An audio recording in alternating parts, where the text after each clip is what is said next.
Hello, everyone. How is everyone doing this evening? Welcome to tonight's episode of Get Wealthy Wednesday. Our focus is to increase the knowledge of building generational wealth by speaking with industry leaders within our community. Tonight's episode is brought to you thanks to More Own Business. Go to More Own Businesses where they promote products and services by Black-owned businesses, making it easier to build and support our community from within. I would also like to give a special shout out to our sponsors for season one. Thank you. I appreciate everything that you've done for this first season of Get Wealthy Wednesday.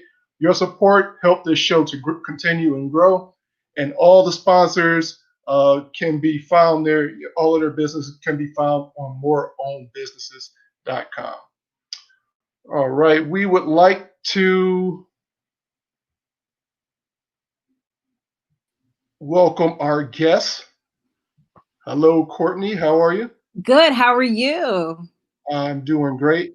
So, Courtney Richardson, also known as the Ivy Investor, uh, everywhere, I believe. If you're not following her yet, go do so today. She has a wealth of knowledge. She's an attorney. She's a former stockbroker. She's a member of the Black Wealth Project here on YouTube. She just has a lot of things going on. Welcome, and how are you doing this evening? I'm good. I'm good. How are you? I'm doing great. All right, let's get this all out of here so we can get everything going on. So I know I gave everyone a little description about what you do and who you are, but I know I did not touch everything. So could you give us a little more information about who you are and some of the things that you do? So thank you so much. My name is Courtney Richardson. I am the founder of the Ivy Investor. I have been running the Ivy Investor in some way, shape, or form since 2014. I am a practicing attorney. I graduated, I don't know, I've been practicing, I guess, for about 8 years. Yes, about 8 years now. It feels like it went so quick. But before I started practicing law, I was a stockbroker. I was a high net worth advisor. I worked for Merrill Lynch. And then, we all know the story about what happened in 2008. I was laid off in 2009 and then decided to go to law school. And then as I was kind of transitioning through, graduated, kind of got my first job, didn't really love it, but I had a lot of my friends, I needed kind of an outlet. And a lot of my friends were asking me questions. And they're like, hey, I'm transitioning out of this job.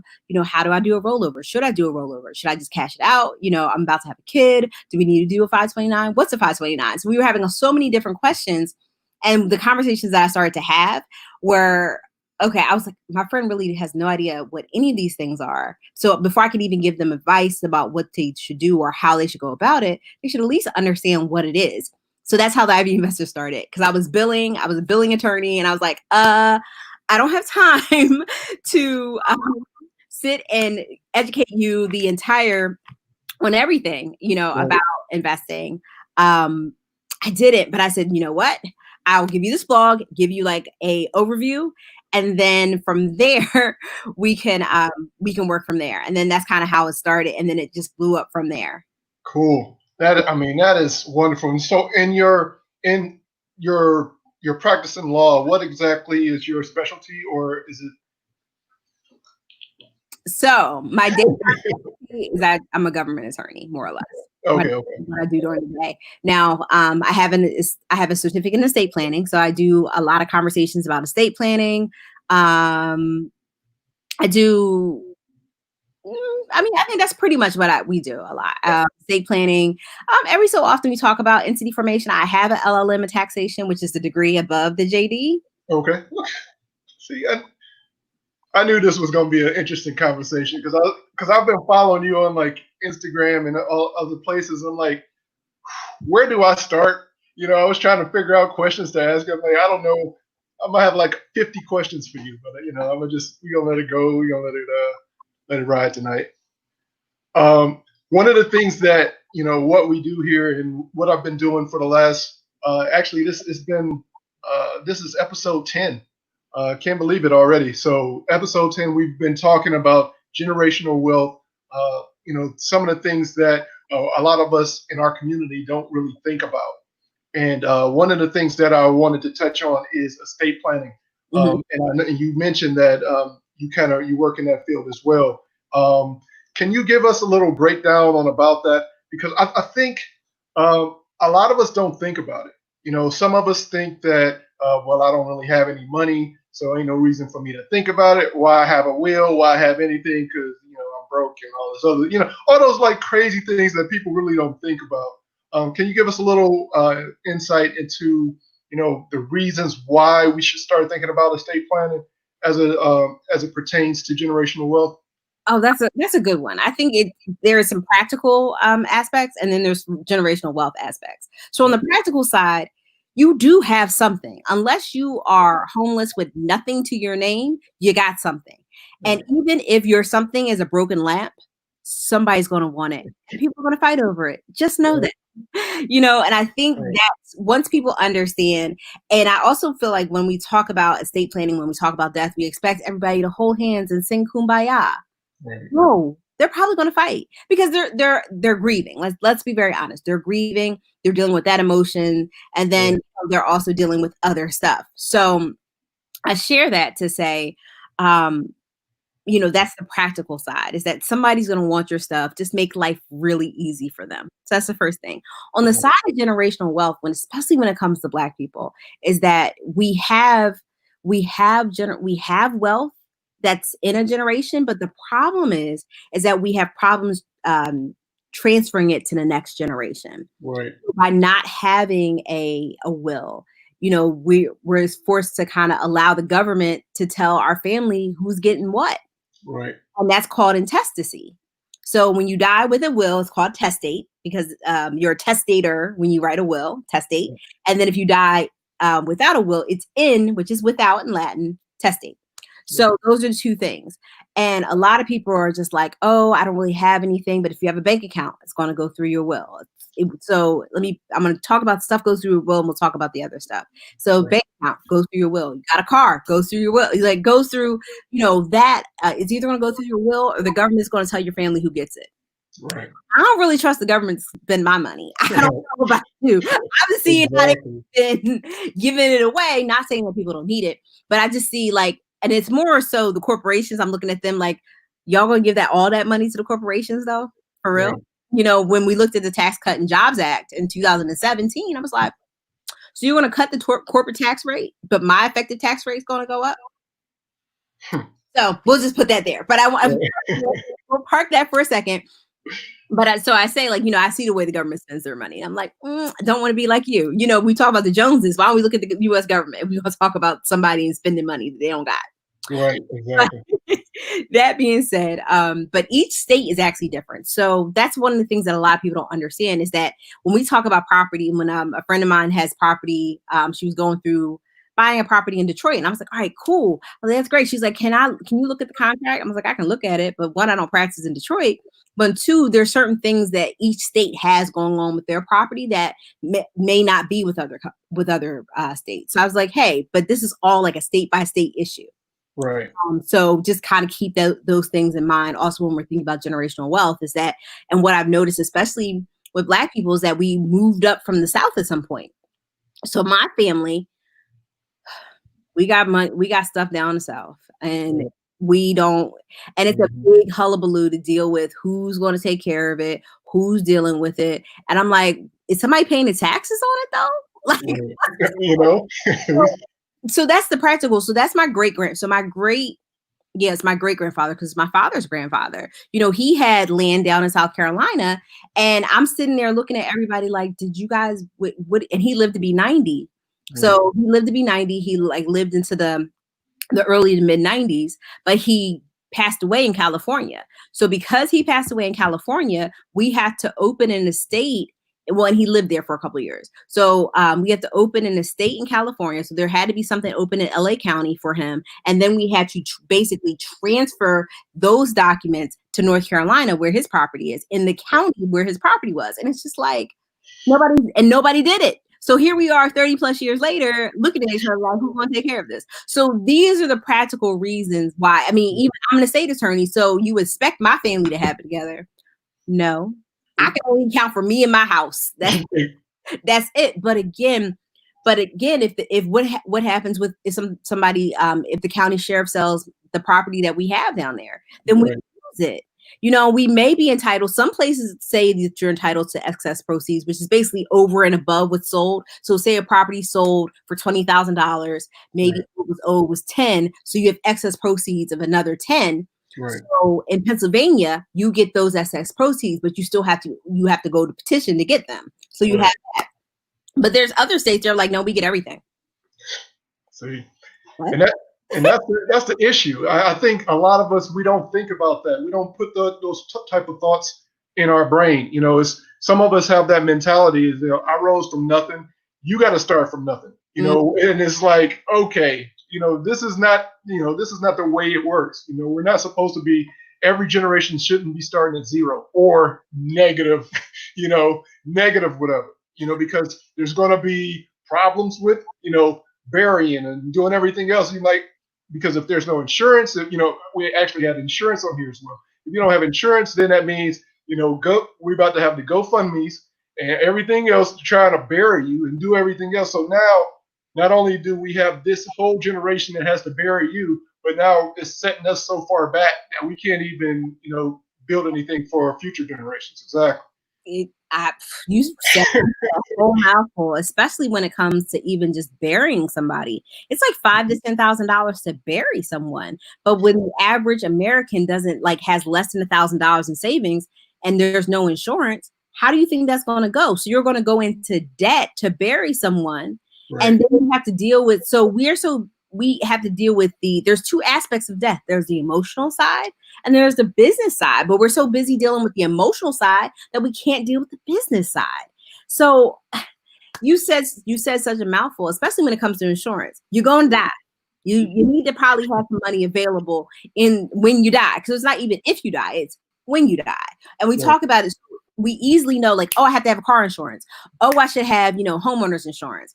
You need to have renters insurance. I know a lot of people don't. I need to have renters insurance. There's so many insurances that I need to have health insurance. There's so many insurance that are kind of ingrained into our lives as I need this just in case something happens. I have car insurance just in case I hit somebody or somebody hits me. I have home insurance. So just in case something happens, I have a fire, I have a flood, some kind of random tree. Because I'm recently in Philly, like all these trees were uprooted. Like we had a really bad storm a couple of weeks ago. Yeah. And it's kind of thing, a random tree falls on my house. What am I going to do?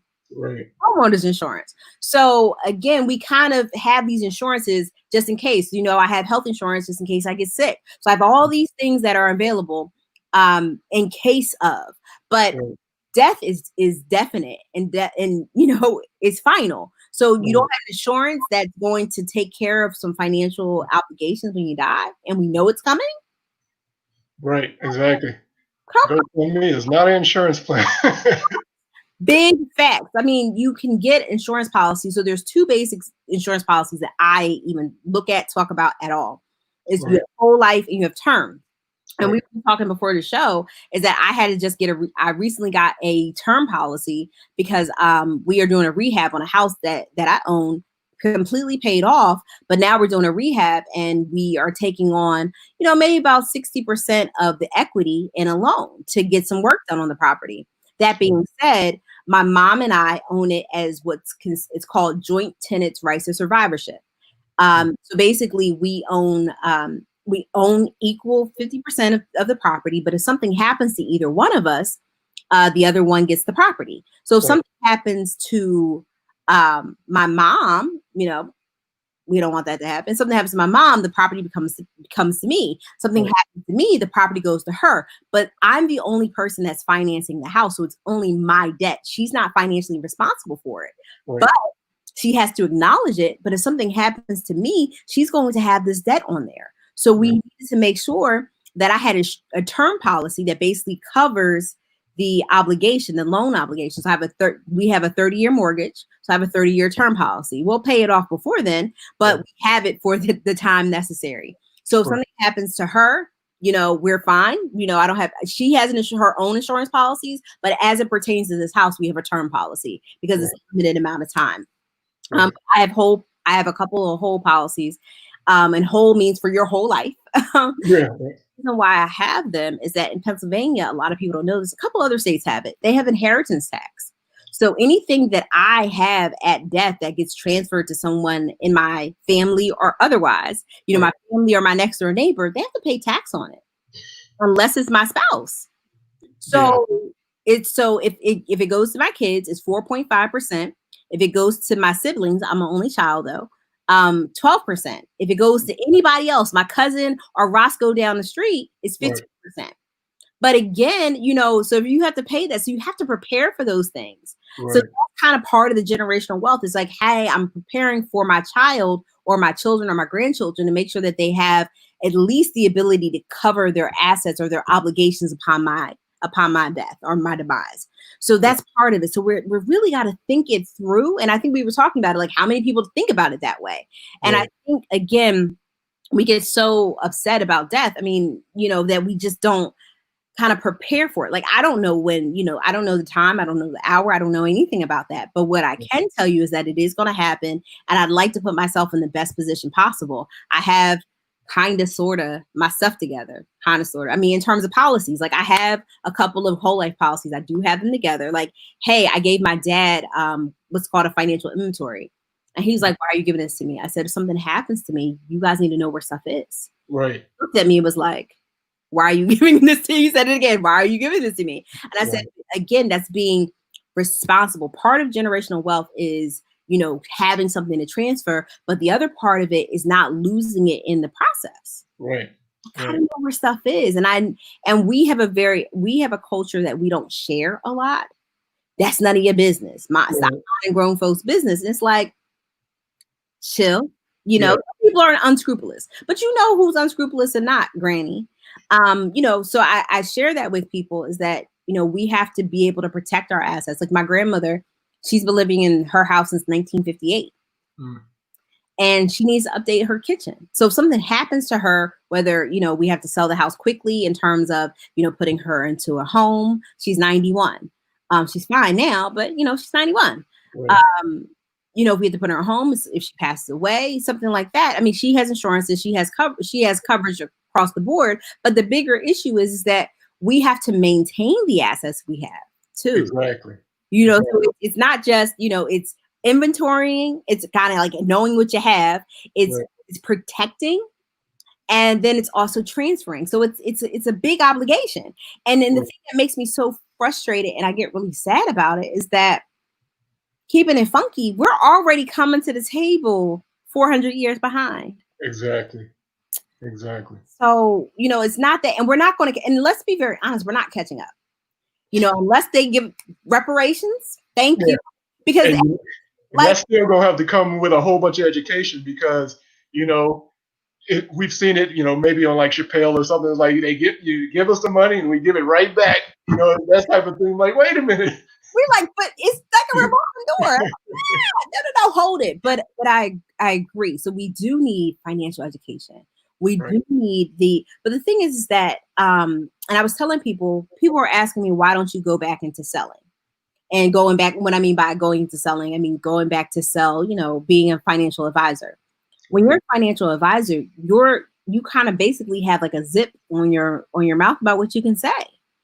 So here's the thing that I think that is really frustrating to me personally is that there's not that many of us in the industry. When I was in the industry actively, I was very often the only woman, always the only Black woman in my particular group.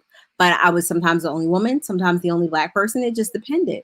So, but again, if I'm getting all this information from the industry, but I can't go out and share it, because there's so few of us in the industry that actually know, it gives room and space for charlatans just to say whatever. Stuff not true, but they can say it because they're like, well, nobody else is saying anything. This must be true. I've never heard it before. This sounds new. This sounds interesting. I'm going to go with it. And I'm just like, oh, no, baby, that's not it. Oh, no, what is you doing? Exactly. But I feel like I do that a lot. I mean, we were talking about, they were saying create an LLC for your kid. Why? You should probably create an LLC for yourself, right? That's what you should do. And then from there, what you can do out of your LLC, once you build it up to be profitable, and your child's not only are you I think we want to give our children things that we didn't have. But sometimes the biggest things, and I was telling my dad this just on Father's Day, the biggest things that you can give your child is kind of instilling them good habits and good behaviors. Right. Like, and because they watch you. They're Exactly. watching you more so than anything. They're watching you. So Right. if you're showing them like, hey, I'm grinding it out. I have a business, and you get your business to be successful, then you bring them on and show them the ropes. So even Right. if they don't take on the family business, they still got money in their pocket. And because they're your child, you can pay them up to the standard deduction, and it goes up every single year, tax free. So you can take money out of your business, pay your child. And I was like, oh no, I'm not giving you this for $12,000 because a portion of this 6,000 I think it's six. Yeah, it's six this year is going into a Roth, and we can use that Roth for education. We can use it for retirement, and we can use it for a first-time home purchase. So, and then on top of that is you can't count retirement assets as part of the expected family contribution for financial aid for college. Right. See? So you got to line it up. You got to, again, it's about that knowledge. It all starts with the knowledge first. And then it's like, okay, I tell people you got to learn the rules of the game and play it better than anybody else. Right. So if we're coming to the game, if we're already coming to the game handicapped, we are. Right. How do we get ourselves, how do we work smarter, not harder? Exactly. That's always going to be my thing. I'm going to work as smart as I can. So that means I'm going to have to learn. I'm going to have to try. And I'm going to have to try by doing. Sometimes I can read every single book in the world. Right. And I'm just going to have to get out there and just do it. And I'm like, oh, that didn't work. But one of the things that it didn't work for me, I didn't fail. I never fail. I either I win or I learn. So I'm like, all right, I learned there. Let me, not only do I learn here, but let me share this wealth of information with other people so they don't make the same mistake. Exactly. And I was going to say exactly that. I mean, one of the best things that we can do is share that knowledge. Especially, whether it's with our kids, whether it's with our family members, everything, if we have those checklists that we create to say, okay, do we have this? Do we have that? Do I have a will? Do I have, are we setting money aside for retirement? Are we, creating 529 plans for, kids or whomever is going to be in our family that can benefit from it? However we're going to work that, right? So doing these different things, having these things set up, getting away from that, well, I don't trust anybody because they're going to try to kill me mentality, because I'm telling you, I've seen it, I've heard it, where, well, I'm not going to tell how much people, how much money I got because it ain't none of their business or whatever. But at the same time, you scrounging around at the last minute once, that person pass away, trying not to, wind up in probate or wind up in, all types of, chaos, because you don't really know exactly what's going on, where the money is, if they got, bank accounts all over the country or, wherever that no one knows about, and then all of those things are being kind of like stolen by the state, so those type of things that I think we really need to start having a little bit more, powwows, either with our family, whether it's, our direct family or spouse and kids or whatever, but also, having those kind of like family discussions, and not feeling so much of it's like a taboo subject, like you said, we're going to die.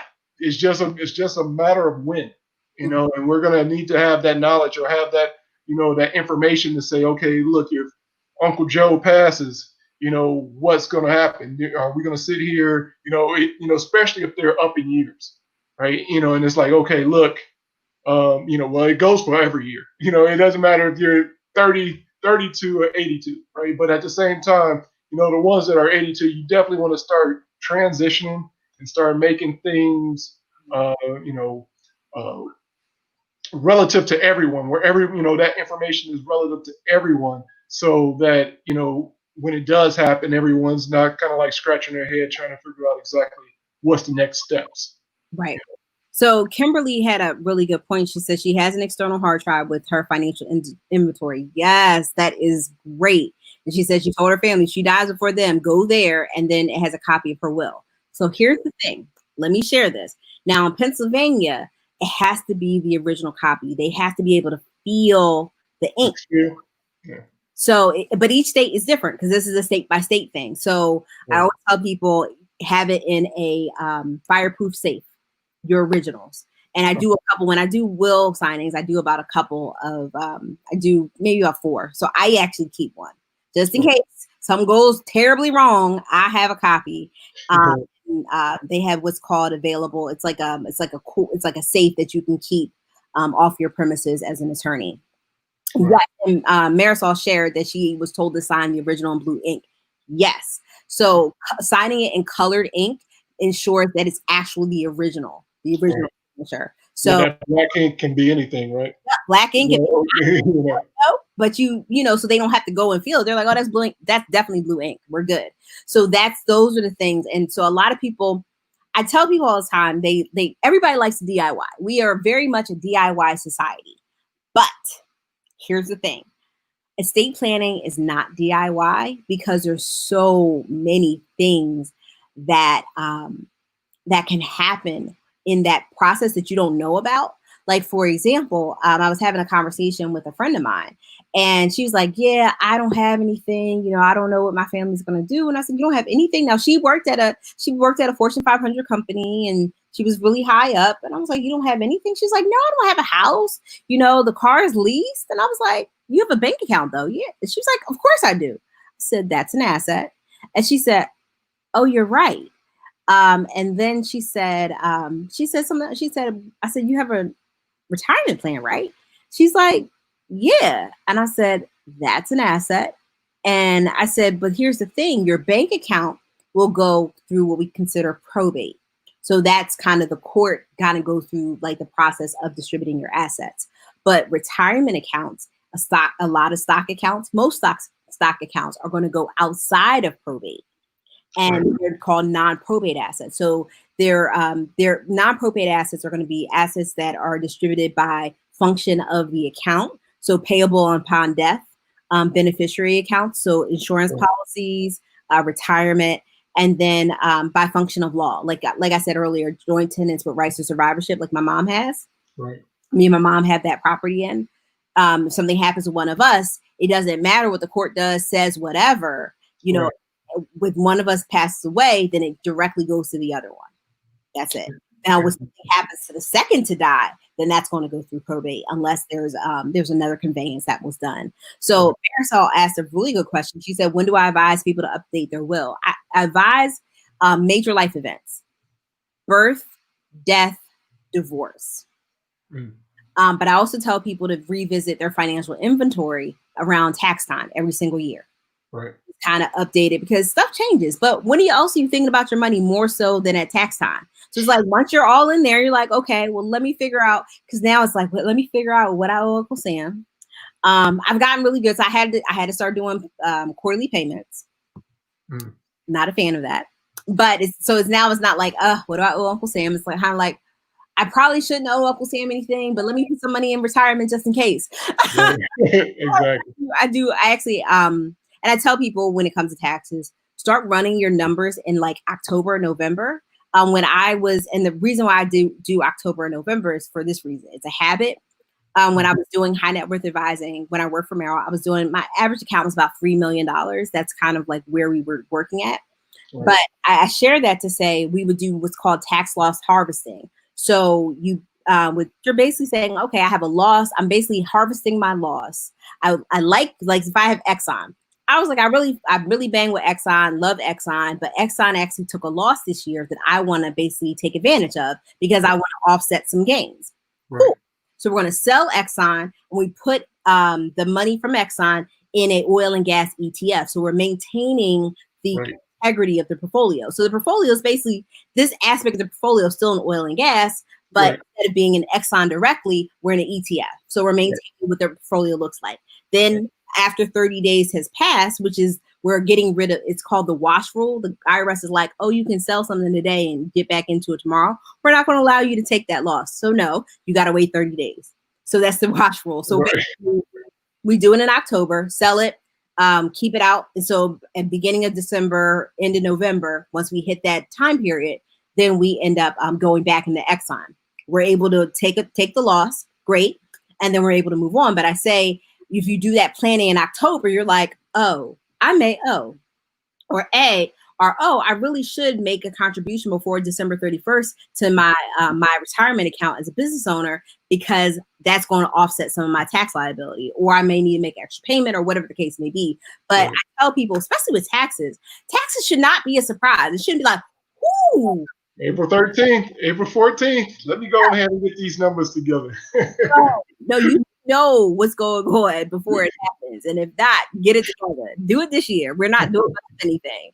Do it this year. Right. It's just like, what is it? Death and taxes, something that we know is coming. We still kind of put it off, and not realizing that it was like, okay, look, we could have been planning for this. Like you said, October, November. You already know exactly what you need to start pulling together. And then once you start getting those W-2s and everything else around the end of January, everything is ready. You can just be like, hey, look, I'm good, I'm done. Right. And do whatever, instead of just waiting. It's March. It's April. I still got time. Right. I get it, because I still haven't filed my taxes. I had time. They told me I had time, so I was like, you had time, I had time. Yeah. Exactly. I've been doing so much stuff this year. I am so out of pocket.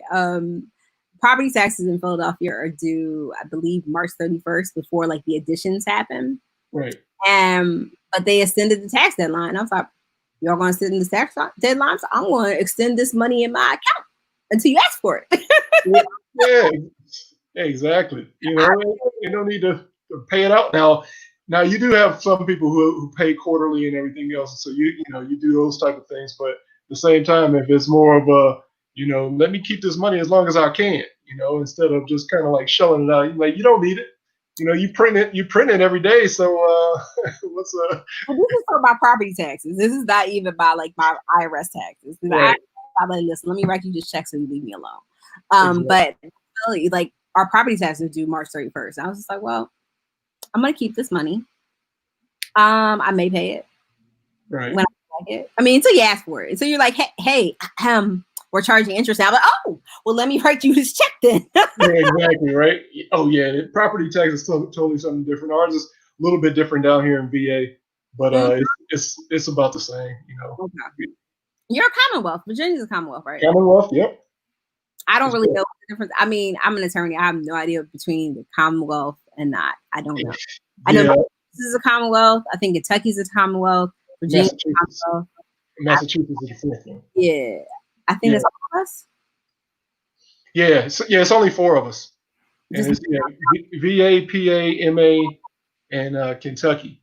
Okay. And which really just means, in my eyes, we can make up the rules as we go. So just that's kind of how I feel about Commonwealths. It's like we got almost the same rules as states, but at the same time, if we want to go back to some 1711 rule, yeah, we can go back. We can still use that one too. Maybe we shouldn't do it this way, y'all. Yeah, exactly. We have some really interesting laws on our books still. I'm like, it should probably repeal them. I know we don't enforce them anymore, but just as a course of business, probably should just repeal them. Yeah. There's a lot of different things that, especially the way things are going now, and with everything that's happening, the protests, the corona, and everything else that we got going on, we see a lot of changes happening. Some of them, I'll say for the better. It's in at face value is for the better. So we'll see exactly how things are going to play out later. But yeah, and those type of things. I think one of the things that I really wanted to touch on is, in the face of everything that's happening, with because of the virus, because of people being unemployed and everything else, probably some of them, like you said, they probably didn't have $1,000 in their bank account. They didn't have those type of things already stocked up and everything for that. When it comes to investing and starting to plan or trying to build for the future, How do you know, how do we start talking to people about that? Where it's like, hey, look, I understand that, generational wealth is something that we really need to start thinking about. But at the same time, we've probably taken hits over the last 3 months, or whatever it is right now. We've probably taken hits. How do we still kind of like force that mentality to say, hey, look, it's still a requirement. It's still a necessity to continue to build that, to build that nest egg, or build that, to build that ability to say, all right, I need to set this money aside for this, or I need to be able to invest in that. How do we approach that, especially as a community? Because So I think we talked about it a little bit earlier, is that we are behind everybody else. And that's a function of, slavery, and it's a function of what happened after slavery. So it wasn't just slavery. It was what happened after slavery. But I think one of the things that I want to say is that even as much as we want to sprint to the finish line, investing is a marathon and not a sprint. So again, that means that, everything. I was kind of thinking about the tortoise and the hare. It's like actually one of my favorite stories ever, because you assume that the hare is going to like just go off. The hare is going off. He's going to win the race because he's the fastest. But he was fast, and then he kind of took off and he stopped. He hung out. He did whatever, and the tortoise is just going along step by step by step. And then by the end, guess who won? The tortoise. But I share that with us is that, again, is that we have to be really careful of staying away from get rich quick schemes. right. We have to really spend time and educate ourselves. And a lot of people are saying, well, Courtney, how do I get started in investing? Invest in what you know. And it's not necessarily like stuff that you use, because if you use it, you kind of have a good idea of what what the company is. Like I have an Apple phone. I have them on my Mac. I have an Apple Watch, Right. So there's certain things about a company I'm like, okay. And I've been using Apple products since I was in elementary school. We had an Apple IIe playing the Oregon Trail. So Yeah, I remember that. I don't know. But, I share that to say, I know this company. I've grown up with this company. Why would I not consider? I don't really like their price right now, but I did invest in them early in the pandemic, and I'm good. Yeah. But I do share that why would I not invest in a company that I've had that much experience with and so many good experiences with? Right. That's kind of where you start. But then also, I was telling people I'm not down for this. I'm going to give you this disclaimer, but I'm going to share you with what my thought process was. So I don't know if anybody remember 2016. President Obama's Department of Justice said, "Hey, we're no longer using any private prisons." And all the private prison stocks dropped in like the day, in 60% that day. And I'm like, but one thing that I knew, because I'm a government attorney, I don't work for the federal government, so I'm not giving no secrets away, but I'm a government attorney. So I was like, well, that's interesting, because the DOJ is not the biggest government entity that has or uses private prisons. Right. It's ICE, which is Immigration and Customs Enforcement. And I said, well, ICE, where are you at? I'm looking for ICE. I'm looking for ICE's statement. And the thing is, as a government attorney, if two agencies are going to come out or take the same stance, they usually do a joint statement or right after each other. Right. And I'm looking for ICE. The next day comes, nothing.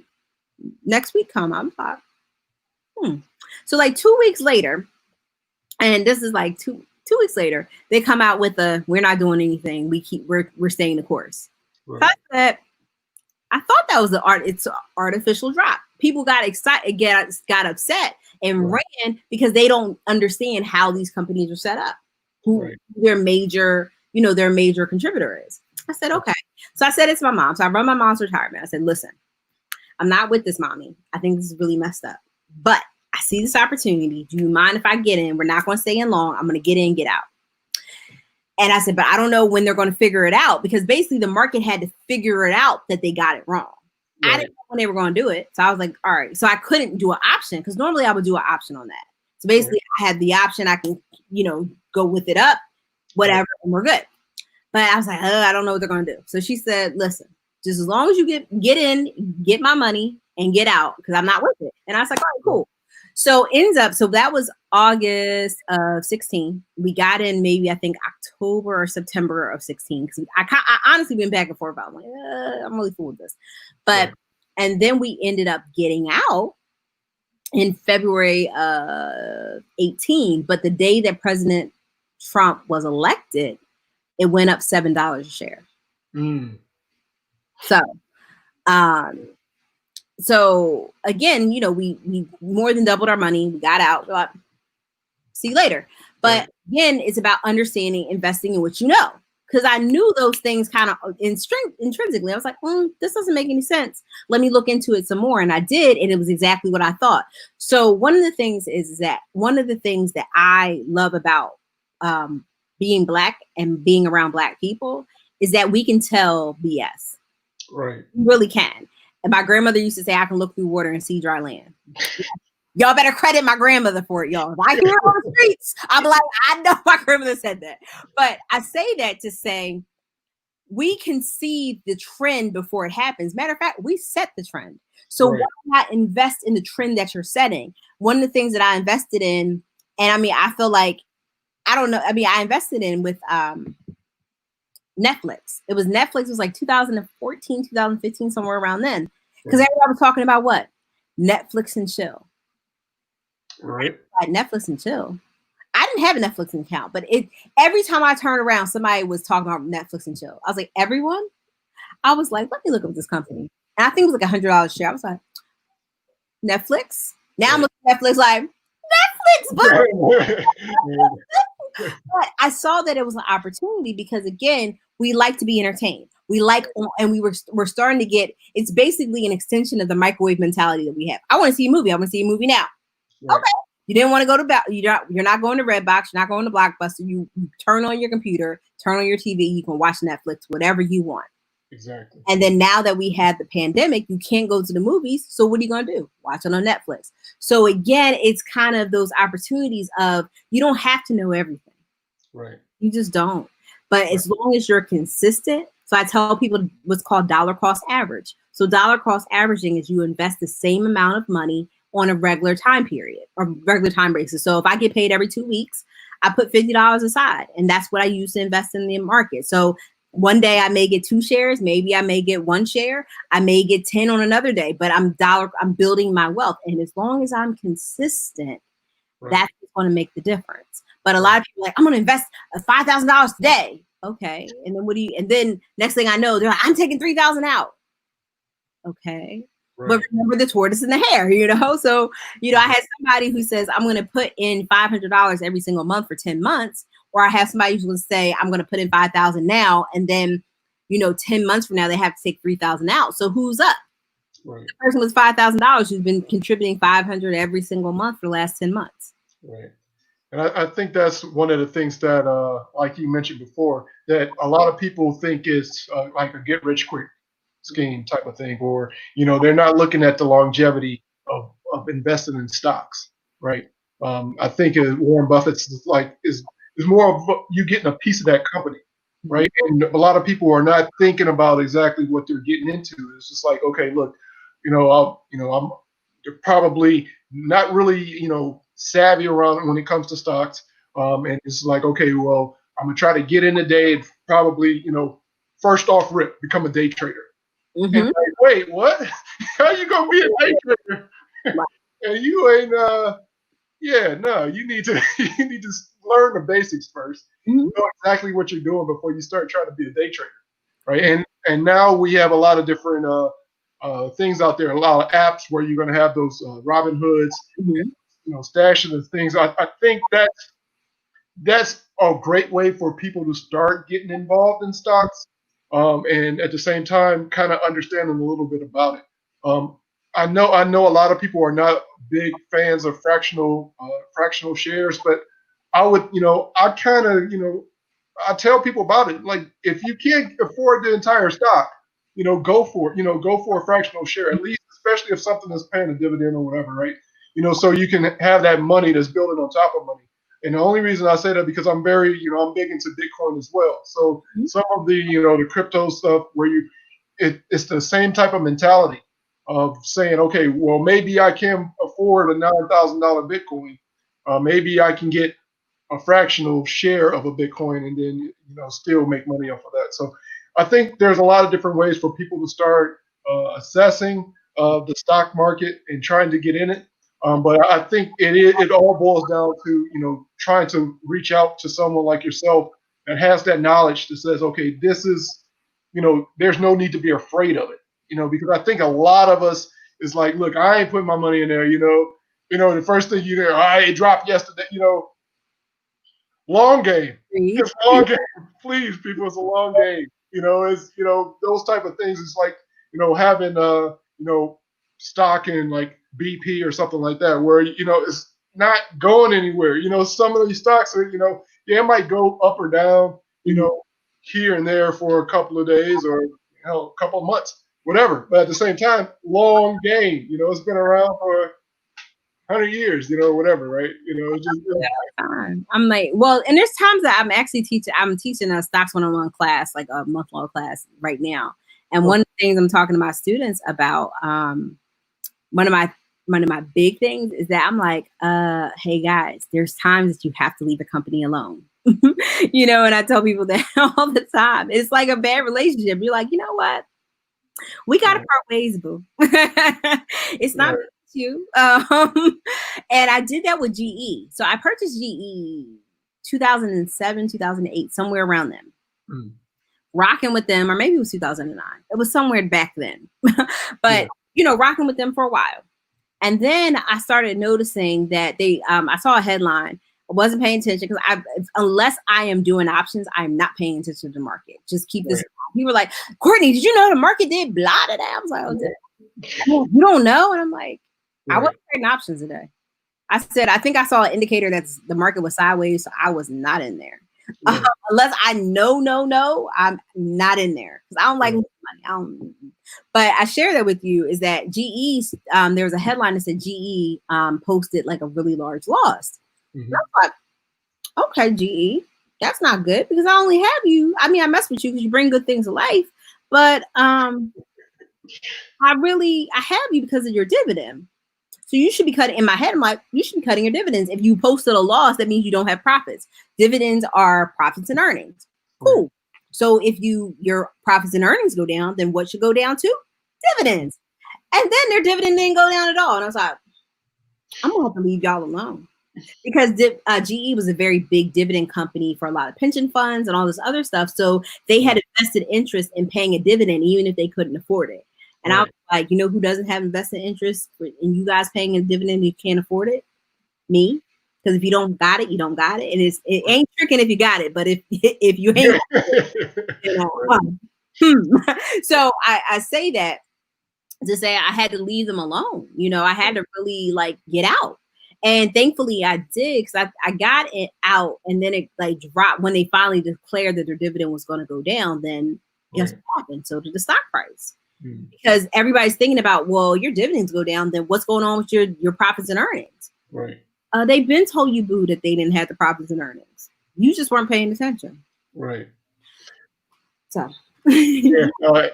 So I want to touch on this because a lot of people decided to jump in on Hertz a couple of weeks ago.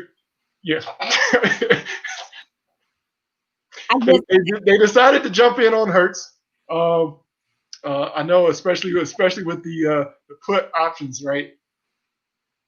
But or actually, it was the call options, I believe. It went to the moon, and then I was so far. I was like, they tell you they was bankrupt, but whatever, That's the problem. So that's exactly the point about education. When a company goes bankrupt, they're worthless. They don't nothing. But no one seemed to understood because everybody's thinking. So they pick up. So that tells you how stuff is so catchy. Buy low, sell high. They're like, well, Hertz is low. I should buy it. Hertz is broke. They're so broke that they have to get the government involved to clean up their mess, aka bankruptcy. And that's not saying bankruptcy is bad. Sometimes you just have to reorganize. Right. So it's not shade or anything like that. But again, that doesn't mean that you go chase them down off the cliff, y'all. Yeah. And that's what a lot of people did. They just chased it off the cliff. And I'm like, and I'm just sitting there like, oh no. But see, if I realized that's what they were doing, I would have done a call option too. Right. Yeah, exactly. Oh, believe me, I I didn't, just didn't touch it. I didn't touch it. Everybody else was like, hey, 300%. I'm like, that's cool. I know, but I should have, let me tell you how I messed up on a call option a couple of weeks ago. So I got an ACB call option before they did their reverse split. Yep. Love ACB. I was doing it. So, and I told my fiance about it. I said, listen, I think the stock's going to pop up once they clear up their when they get back, in good graces, I'll say, because let me just, for people who don't know, ACB is Aurora Cannabis, which is like the number 3 kind of by market cap is number 3 Canadian cannabis company in Canada.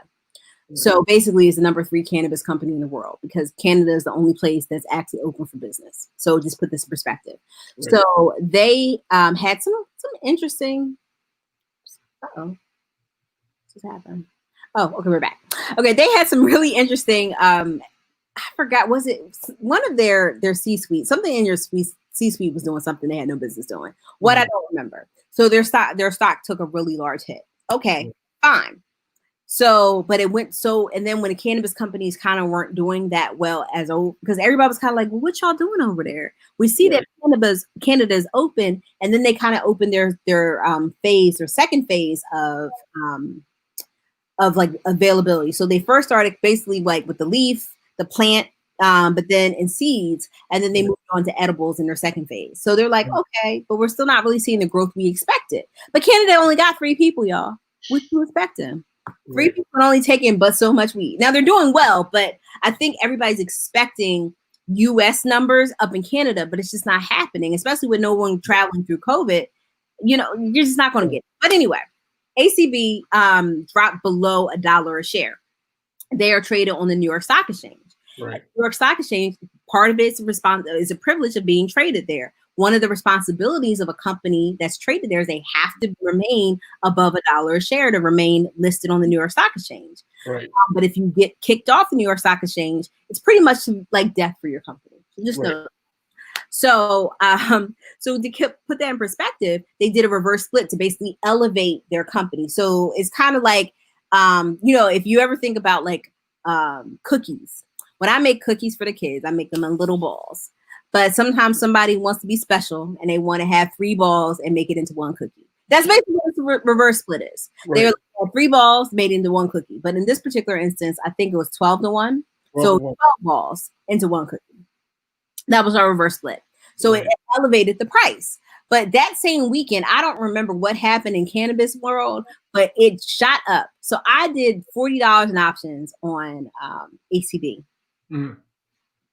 Shot up to $1,000.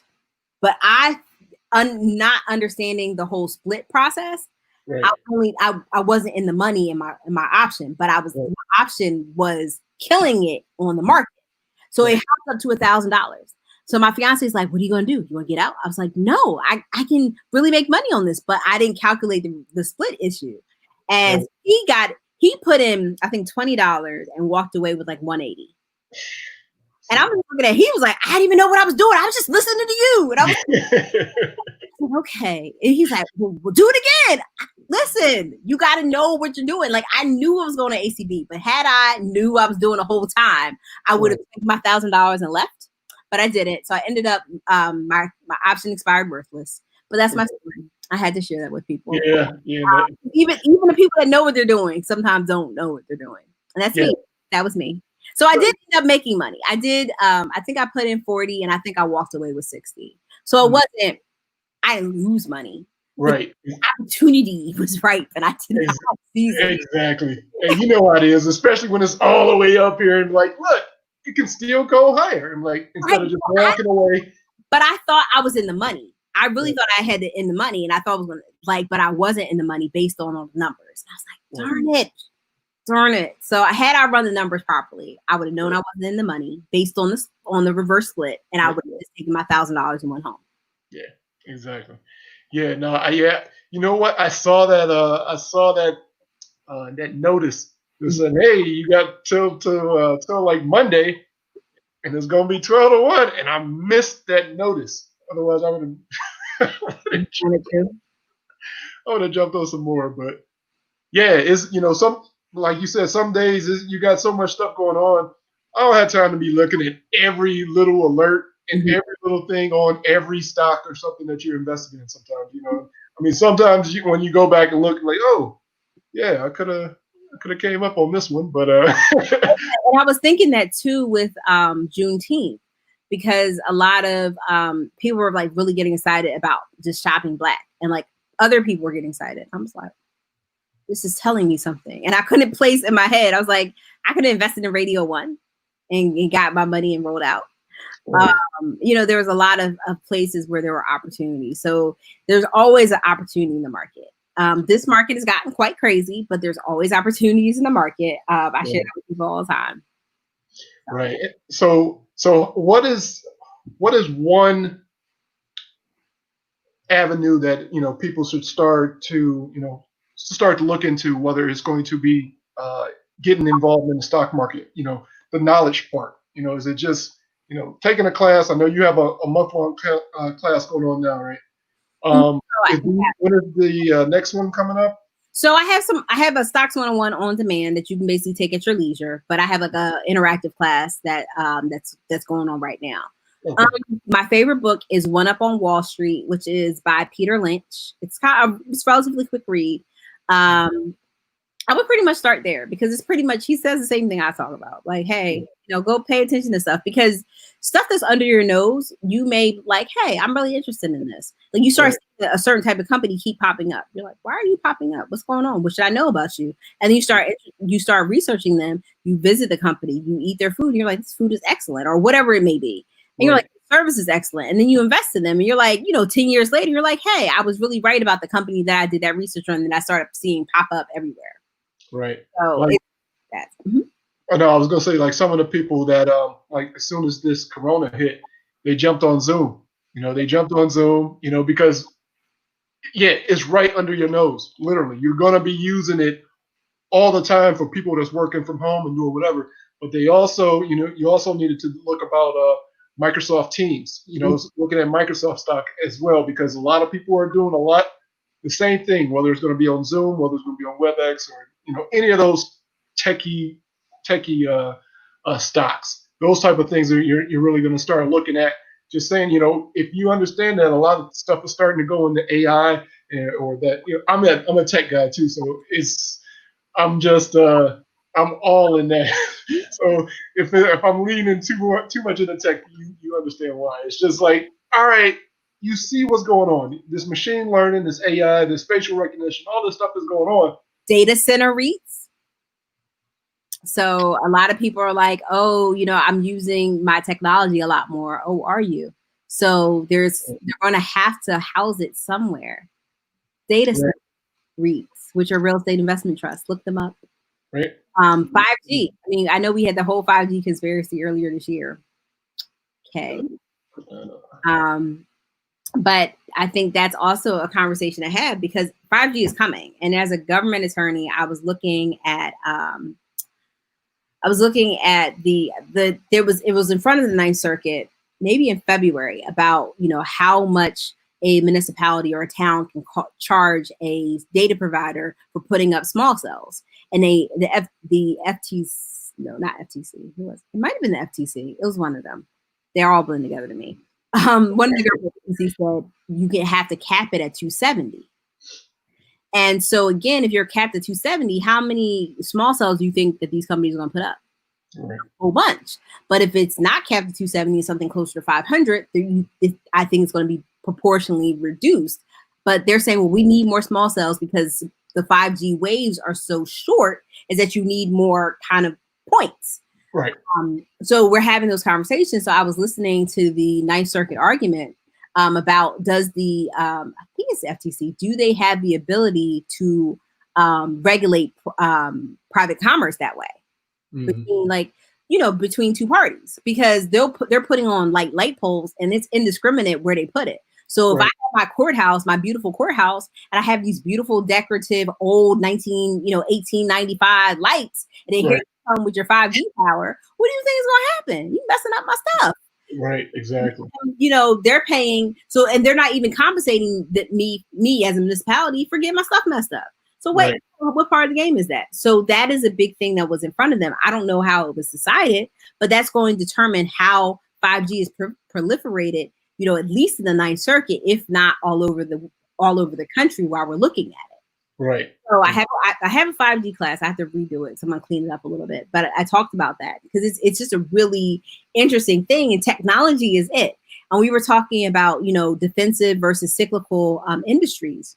Right. And a defensive industry is an industry that just does well, whatever. Like it's when times are good, it's like this. When times are bad, it's like, well, I should say like this. Times are good, it's like this. Times are bad, it's like this. It's kind of, but usually decent dividends, kind of older companies. But then you have these cyclical companies that kind of go up and down with the market. So the market's up, these companies are up. Market's down, these companies are down. And it kind of goes like a little ping pong ball, which is cool.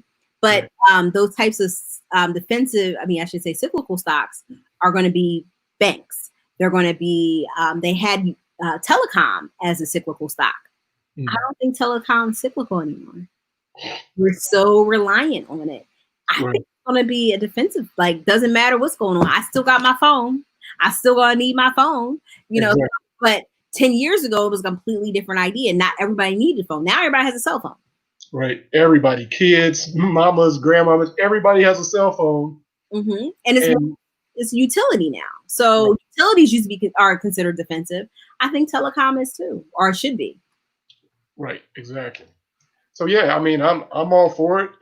Honestly. So like I said, I could talk forever about tech, but I'm gonna try not. I'm gonna try and just stay away from it. But yeah, tech stocks, and that looking in that industry, looking into what you use on a constant basis. Some of these things is going to make a lot more sense for you to whether you're going to be something that you're going to look to invest in, or just understand exactly how things are working, and may give you that light bulb a little bit later to say, hey, look, this is possibly the way that's going, the trend as it's going.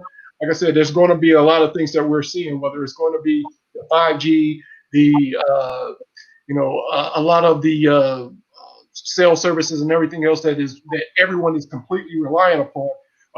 IoT is really big. Everything everything is connected to each other. It's Internet of Things, right? So I was going to say Internet of Things. The TV is connected to your refrigerator, connected to your car, connected to your watch, right? Those type of things. Everything's connected. So those type of those ideas, and it gives you an idea of exactly what's going on and what's coming up. So it gives you a little like blueprint of what you can prepare for in the future. All right, let's see. I swear we've gone through a lot of different topics here. So, but I want to make sure everyone knows how to get in contact with you. The ivyinvestor.com. I believe you have some of your courses and stuff on there as well, right? What else is all on there? Some blog posts. Actually, part of this year, I was like, Courtney, we got to start writing again. So writing. So I've done. I did a couple of pieces. I did not that. I have some decent pieces up. I have a good share of stuff. I did a piece on Uber when Uber IPO'd. I just do a lot of kind of things that people are talking about. I'm probably going to do a piece on Hertz because people just are still confused about what happened and what about like what should have happened versus what did happen. Right. So. And then you're also available on IG and Twitter at the Ivy Investor. Yep. You also have your courses. Mm-hmm. Yep. The ivyinvestor.teachable. That's the-iv-investor.teachable.com. You have a lot of, like I said, you have a lot of stuff going on. I'm hoping that we can come back and talk to you more about a lot of different stuff that you're talking about, especially ACB and all of the good stuff that deals with, because like I said, we have a lot to talk about, and we have a lot of different topics we can talk on. So hopefully you can come back another time, and we can talk about that as well. Of course. Whenever you'd like to have me back, it'd be great. That's awesome. All right. Well, we thank you for being here.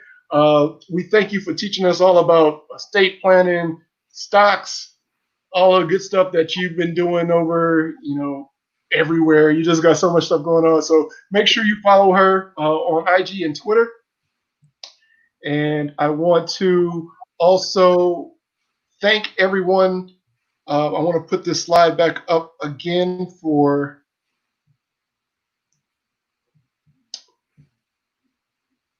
all of the sponsors that has been here with us for the last 10 weeks.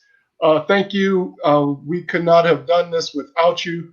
Look forward to doing some new things for the next season. So when, we'll definitely have you back on here again, Courtney.